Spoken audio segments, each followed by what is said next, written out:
special treat for you here.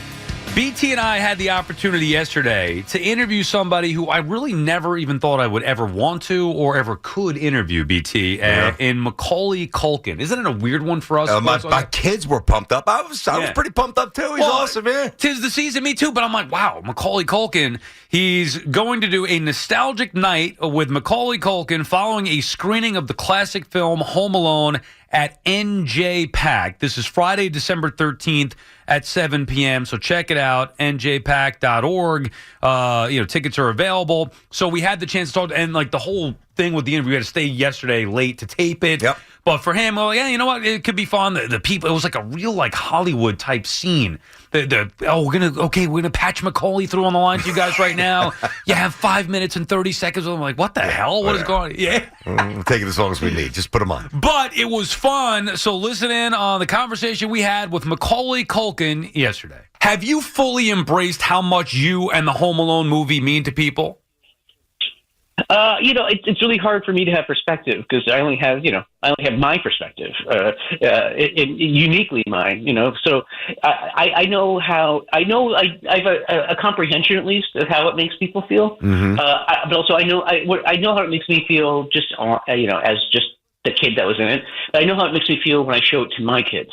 So that's really when it kind of manifests in a different kind of way, showing it to my boys and them having absolutely no idea who they're watching the movie with. That's great. They're just watching it with their dad, which is pretty cool. Yeah, no doubt. So it gave me a new appreciation. Yeah. Well, listen, we know all the scenes. We know every line verbatim. So that's our perspective. When you were filming, what was it like filming the movie? I just remember, it's funny because it's like, it seems like it's a lot of fun, it wasn't not fun. Don't get me wrong. Uh-huh. But shooting films is very kind of slow paced. It's very hurry up and wait. You have to remember, I was 9 years old, but I was also a 9-year-old with a full-time job. So it was, So I treated it like a job, I had to, I had things I had to do, preparation to do, places to be at the right time and stuff. So I remember that. I remember. They had to work me very hard. I mean, like 99% of that entire movie. I always say I feel like Tom Hanks in Castaway, and, except at least he had a Wilson. Like it was just me, just monologuing out loud. Not normal people do. I remember working hard. I remember being bitter cold. Boy, Chicago winters. I swear to God.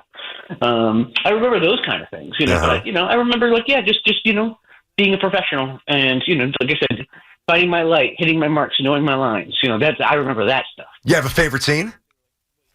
I mean, not necessarily. I do vividly remember the sled scene on the stairs. I just remember the concern of even just filming that was they really, really, really didn't want kids doing this at home. They thought about excluding it from the movie just because they were like, wait, if kids are going down the stairs on sleds, we're going to get sued. It's going to be our fault. So, but I do remember that pretty vividly. Do you stay in touch with any of the cast? Not really. I mean, I'm in touch with Catherine O'Hara a little bit. I did another small thing with her about a month ago.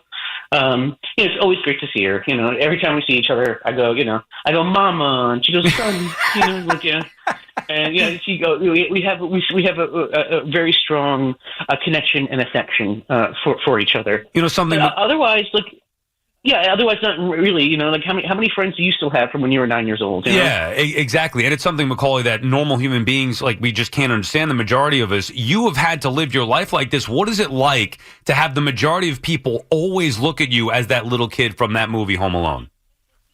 Yeah, I'm kind of frozen in time to a certain extent. I mean, honestly, I do appreciate it. There's certain times where it's, some people don't find the most inopportune times to try to talk to me. It's like, don't talk to me when I'm at the urinal, don't do that.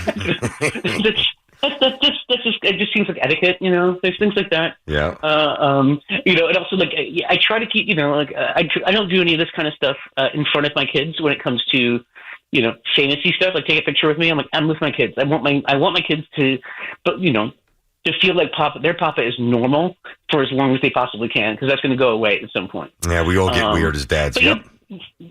Yeah, exactly. Yeah, I have my rules, But generally, no. I mean, I do appreciate the love and the fandom. I mean, it's been 34 years. It's been Wow. since that movie came out. Yeah, and so it's like, and it still resonates with people. Now it's like now those people are that were kids when they watch it. Now they have kids of their own. And they're showing it to their kids. And I do have an appreciation for that. It's a beautiful circle, and because of that, that length and almost 35 years, as you said, a lot of people view you as kind of like a Christmas authority. So we need you to weigh in, man. When is putting the tree up too early or putting the lights up too early? Do you have a standard code that you operate by? Yeah, so when it comes to putting up decorations like around the house and on the outside of the house, especially in my neighborhood, it's the day after Halloween. I think it's up for grabs. November 1st. I don't think that's too early. I mean, it's definitely on the early side for sure. When you get in the tree, I wouldn't do it that early, simply because you don't want it to be dried out by the time you get to Christmas itself. We usually do it about 2 or 3 weeks beforehand. And just make sure that it's properly watered, and just you don't want for your photos you want a beautiful, bountiful tree, a moist tree. Yeah, man, perfectly said from Macaulay Culkin, of course. Last one for you, Macaulay. We're a sports talk station and sports talk guys. We saw you dressed as Joe Burrow for Halloween. Are you a fan of sports? Heck yeah, I am. Of course I am. Yeah. So we're an NBA kind of family, but we're actually first and foremost we're an NFL family over here. Brenda is the biggest fanatic ever. I created a monster. There was one morning where she just walked into the room, and I was watching a Rams Seahawks game, and she kind of walked in. She was like, "What's football?" And like 3 months later, she knows all the injury news. Like that's all her Twitter news is. It's just NFL related. I created a monster. So she when the Rams played the Bengals, like she was she definitely wanted the Rams to win. But I was like, boy, is that quarterback on Cincinnati? Isn't he handsome? She's like, shut up. Like she was at halftime of that Super Bowl. She was yelling at the screen like, come on guys, what's going on here? And like she just went on this little rant for 3 or 4 minutes. And I turned to her and go, honey, we're winning. The Rams are winning. They're not winning good enough. They're not winning. Okay, oh my God. All right. And by the way, Macaulay, if she was a Jets fan, you'd really hear her yell. Yeah. It'd really get ugly for you, but you're lucky. Believe me, this past Monday was very disappointed. Yes, we've had 5 bad days this year so far. Because the Rams are 4 and 5. So so hopefully they pick it up. Even just for my home life. Sounds like a legitimate sports fan you got going on there with your wife, Macaulay. We can't thank you enough. We really appreciate all the work you did as a young kid. What you continue to do now. People looking for Fallout as well. Your new show that's coming out season 2. You getting into that Fallout show? Or what? You having fun doing that? Heck yeah, I haven't begun filming. I start when I come back from this tour, and I'm really looking forward to it. I don't have all the stuff, but I do have quite an insight, and I think people are going to be very pleasantly surprised with what we're going to be doing over there. And we're looking forward to a nostalgic night with Macaulay Culkin following a screening of the classic film Home Alone at NJ Pack. Check it out Friday, December 13th, 7:30. Macaulay, you're the man. Thank you very much. Thanks, buddy. Cool. Yeah, thanks, fellas. Fun to talk to Macaulay Culkin. Okay, we'll have some fun talking to you when we come back. 888-808-1019. Really everything up for grabs the final hour of the show. We've talked about Soto. We've talked about Rodgers. You all right? What's going on? None. Yeah. You and Hoff joking. Hoff likes to fall. I love talking to Macaulay Culkin. He's awesome. Wasn't that fun? Yeah, it was. Absolutely. What do you two got going on over here? Don't worry about it. Great interview. Yeah, something's going on. I think it was awesome. Now I feel like Mike one time when me and Dog was making fun of. We had a bet going on. Okay. In the middle of the show, Mike and Chris are doing the show. Yeah. And then on one TV, the game is going on, like the Smurf Bowl, the Boise State Bowl game. And we're in Dog's ear, taking a bath on the game, and Dog's looking at us and laughing, and Mike stops right in the middle of the show and goes, "What's going on? You guys want to fill me in on what's happening?" I was like, "No, sir. No, please. No, we didn't."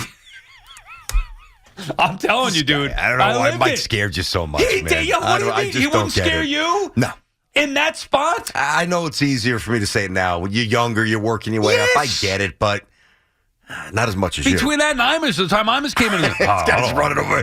Poor Sal. I don't want to talk to Sid. I almost soiled myself with Imus coming to I the had studio. one experience with Imus, and it was so unpleasant. He's when I was interning, but I was upstairs with Bruder in the PR or whatever, in the promotions, and he just like walked by me, and he had no idea who I was. Why would he? He basically gave me like a shoulder. I just looked back at him like, honestly, I don't care who you are. Yeah, you're lucky you didn't pull You're out an the, ass. you're lucky you didn't pull out the gun on you. Yeah, I get it. All I right, get anyway, it, I'll but, find hey, out what that listen. was about off the air. But it was great talking to Macaulay Culkin. You should check it out.